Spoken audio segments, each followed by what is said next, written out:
I didn't steal someone else's life. I was handed it. And I accepted it without asking too many questions.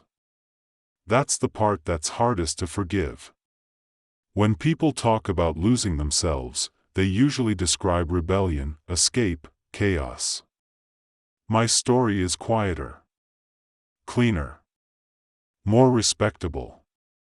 I didn't run away from who I was. I slowly replaced myself with who I was supposed to be. At first, it felt like growth. I followed the right path, made the sensible choices, chose what was praised, what was encouraged, what was considered smart. Each step made sense on its own. Each decision was easy to justify. And that's how it worked. No single choice felt like betrayal. Together, they became one.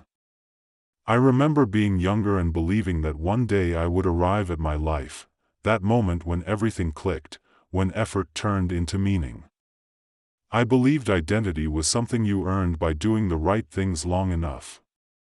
So I did them.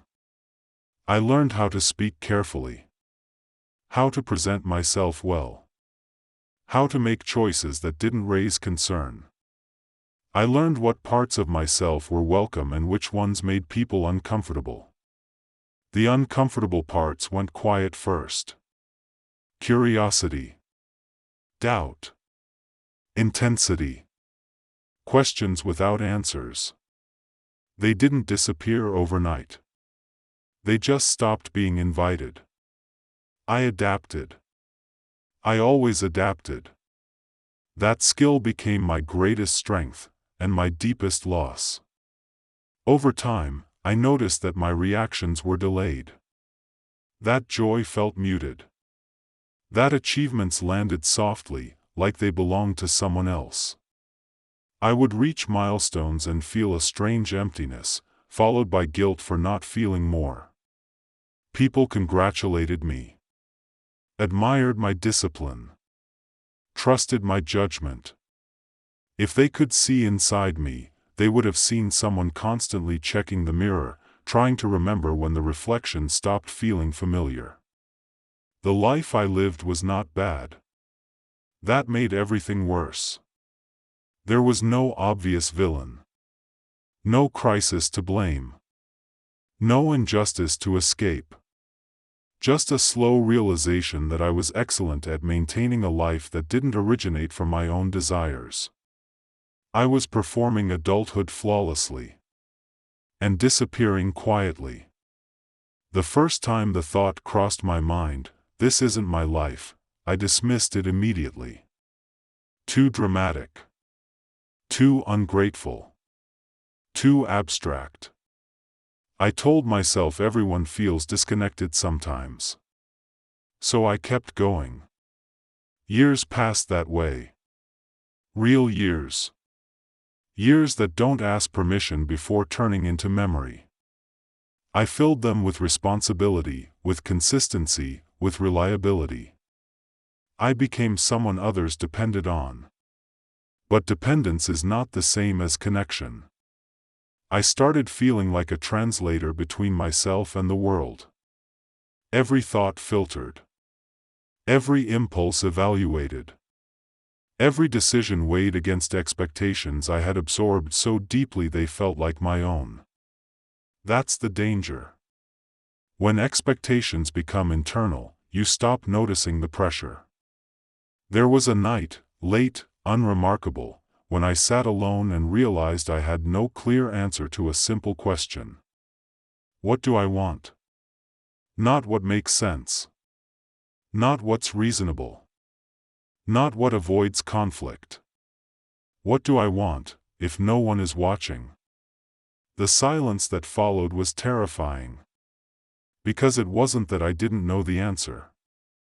It was that I didn't recognize the voice that should have answered. I had been living from instruction so long that instinct felt foreign. Desire felt suspicious. I trusted logic more than intuition because logic had never embarrassed me. But logic had also never made me feel alive. I began to see my life as something inherited rather than chosen. As if I had stepped into a role already written, learned my lines, and forgotten that improvisation was ever possible. And once you see that, it changes everything. The comfort I once relied on started feeling heavy. The predictability began to suffocate. I wasn't unhappy, I was absent. And absence, I learned, is far more dangerous than pain. Because pain demands attention. Absence lets years disappear unnoticed.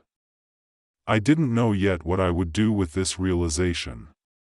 I only knew one thing for certain: I had been living someone else's life. And calling it mine. Once I admitted to myself that I was living someone else's life, I expected clarity to follow. I thought recognition would bring direction. That once the truth was named, the next step would reveal itself. It didn't. What came instead was instability. Because when you realize your life isn't yours, you don't immediately know what is. You only know what isn't. And that knowledge is unsettling. It removes the ground beneath you without offering a place to land. I started questioning everything retroactively. Every decision, every commitment, every identity I had accepted without resistance. I replayed my past not with nostalgia, but with scrutiny, searching for the moment when I might have chosen differently. I never found one clear turning point. That was the problem. There was no villain to blame. No single mistake to correct. Just a long sequence of reasonable decisions that added up to a life I felt disconnected from. I tried to tell myself that this feeling was temporary. A phase. Burnout. Overthinking. I tried to normalize it, intellectualize it, dilute it into something manageable. But it persisted. I noticed how carefully I avoided unstructured time. How silence made me uneasy. How I filled my days with tasks, obligations, and background noise just to avoid hearing myself think. Because whenever I slowed down, the same question returned: if this isn't my life, whose is it? That question haunted me in ordinary moments. Standing in line. Eating alone. Lying awake at night. It stripped familiar routines of their comfort and replaced them with distance. I began to feel like a guest in my own existence, welcome, competent, but not at home. People around me noticed subtle changes. I was less enthusiastic. More hesitant. I stopped making long-term plans. I answered questions about the future vaguely, as if clarity might trap me again. They assumed I was tired. Or distracted. Or simply going through something. In a way, they were right. I was grieving an identity I hadn't known I was losing. There is a strange pain in realizing that your life looks complete from the outside while feeling unfinished on the inside. That pain doesn't scream. It hums. Constantly. Quietly. Like static beneath every thought. I started remembering moments from my past that I had dismissed at the time, fleeting impulses, half-formed desires, ideas I never pursued because they didn't fit the narrative I was building. I wondered who I would have been if I had trusted those moments. That curiosity frightened me. Because curiosity leads to disruption. And disruption threatens stability. And stability had been my shield for so long that imagining life without it felt reckless. I tried compromise. I told myself I didn't need a different life, just more space within this one. More room to breathe. More flexibility. More permission to be myself without dismantling everything.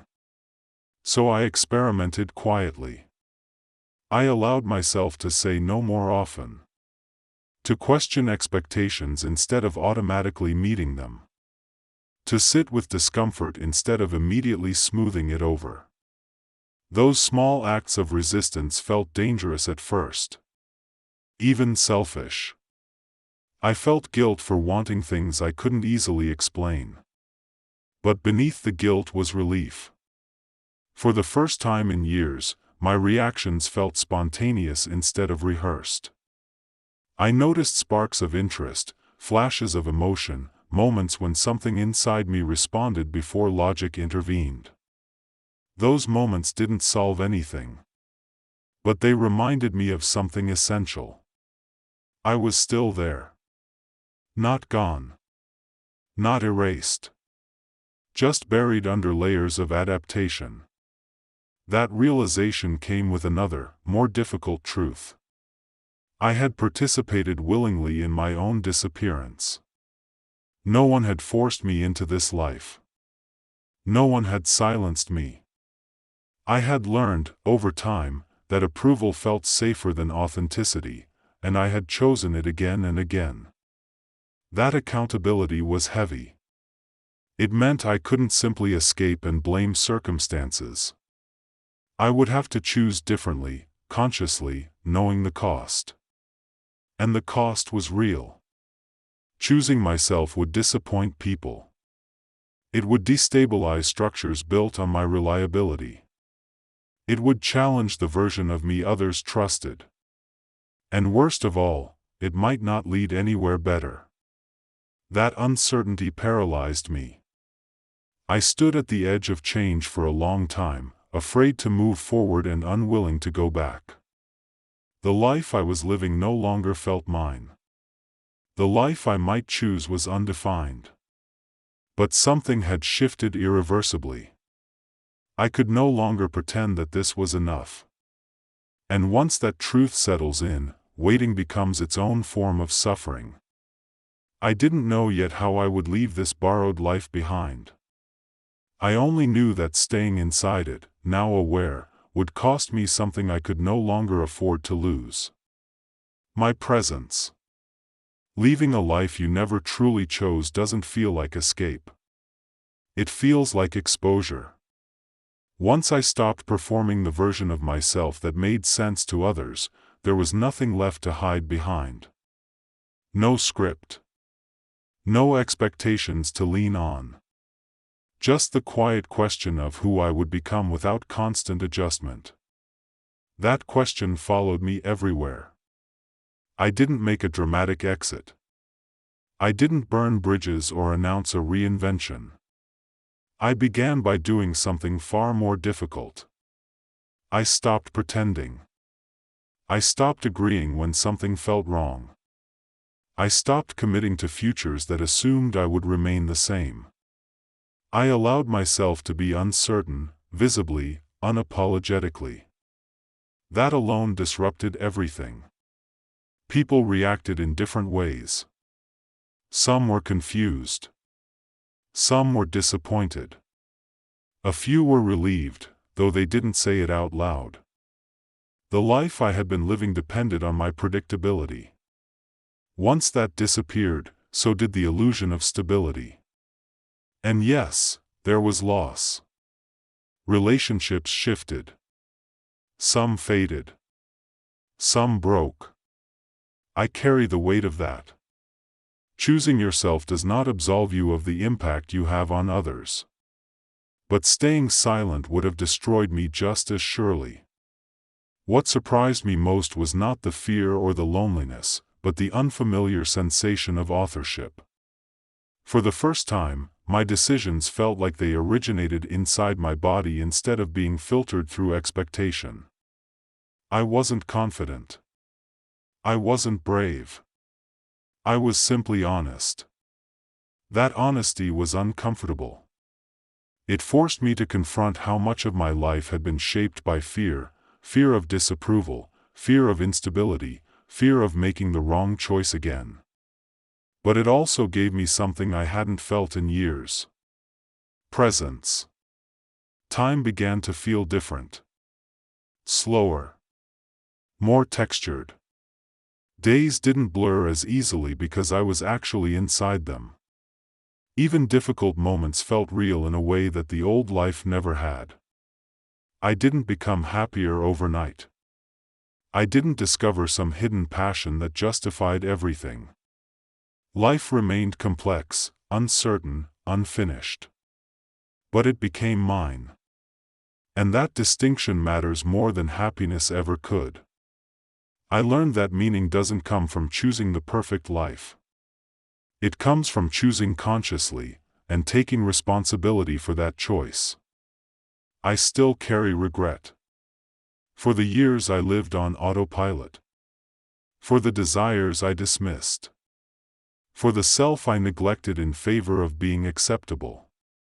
But regret no longer paralyzes me. It informs me. If you're listening to this and you feel that subtle dissonance, the sense that your life fits on paper but not in your body, I want you to hear this clearly: you are allowed to question the life you've built. You are allowed to change your mind. You are allowed to choose yourself, even late. Living someone else's life doesn't always look like tragedy. Sometimes it looks like success, respectability, stability. And that makes it harder to leave. But a life that isn't chosen consciously will always demand payment, quietly, over time, in ways that are easy to ignore until they aren't. I lived someone else's life and called it mine. Now, even without certainty, even without guarantees, I live awake. And that, finally, feels like coming home.